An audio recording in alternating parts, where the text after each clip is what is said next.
Hello, children. So, here we have reached to the last chapter of our civics. We started the journey, that is, the journey of civics started from the first lesson in class ninth of civics, where we studied about what is democracy. We started with the definition of democracy there. And here we have come to the concluding part today, that is, outcomes of democracy. So, here uh, a question rises that what does democracy do? This is what we'll just go through in this chapter. How democracy fulfill the different expectations of people in real life, because people have a lot many expectations from democracy, and people assess through certain things, certain outcomes of democracy, that is used to assess the type of that is assess the level of democracy. Okay, that is the quality of government, the economic well-being, whether inequality or the social differences, any sort of conflict, so uh, etc etc.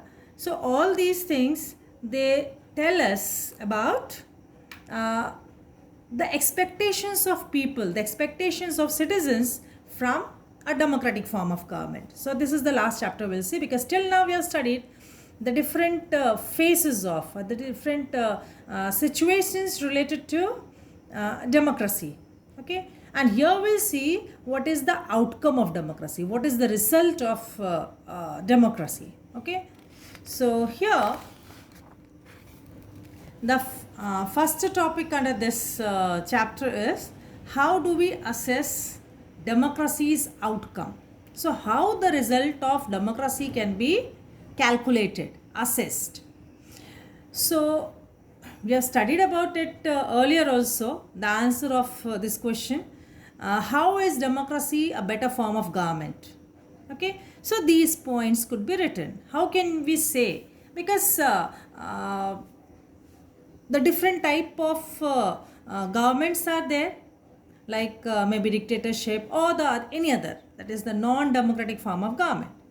But when it is all this, that is when all these different types of democracies are compared, it is seen that when the different types of governments are compared, okay, so the style of governance, so it is seen that democracy is always a better form of government.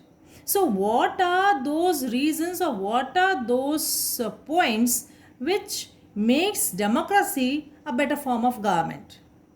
Okay, so like first one, it promotes equality among citizens, it enhances the dignity of individual, it improves the quality of decision making, because it's not that a single person is sitting and making any sort of decision. It provides a method to resolve any sort of conflict. It allows space, that is room to correct mistakes. If any mistake takes place, fine. Democracy, or this form of government, gives us space to correct the mistakes. Whatever mistakes, if we have made any mistakes, that could be sorted out. There's a scope to correct the mistakes. Now, always it is seen that the people are not satisfied with the democracy in practice. People means most of the people. Okay, so we face some sort of dilemma. Okay, democracy is seen to be good in principle, but it's not so good in practice. Why is it not, or why is it so? Because it provides the situations, it gives us the rules. The people are the people, those who means in the governance, a part of the system. It depends, that is much of the things, it depends upon them. So do we prefer, because this particular thing we earlier also we have seen, we have gone through in the previous chapter, that do we prefer democracy for moral reasons, or what are the moral and the prudential reasons? So we support it not only for the moral reasons but prudential reasons also. More than the 100 countries of the world today, they claim and practice some kind of democratic politics. Okay, that is, they have the constitutions, they hold elections, that is, they have different parties, they guarantee certain rights to their citizens. But all these democracies, that is, most of these democracies, they are so much different from each other in terms of their situations, that is, social, economic situations, their cultures, etc., etc. So if certain things are not achieved in the system, so is it because it's a democracy? Actually, the people's interest and fascination in democracy, people have a lot many expectations from democracy. Okay, so just because of those expectations,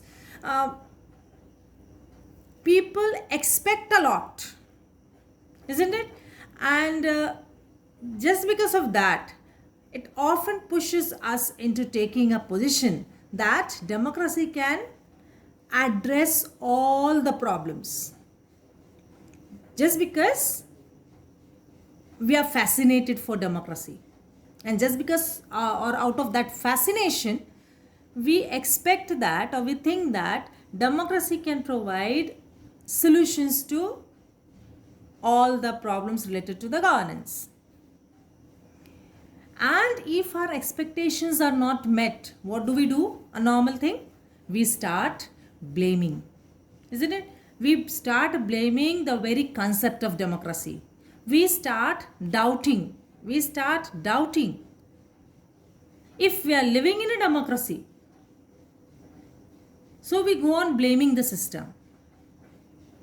So, it's to recognize that democracy is just a form of government. It can only create the conditions for achieving something. And the people, the normal people, the common people of the country, they have to take advantage of those conditions and then achieve those goals, whatever expectations people have from democracy.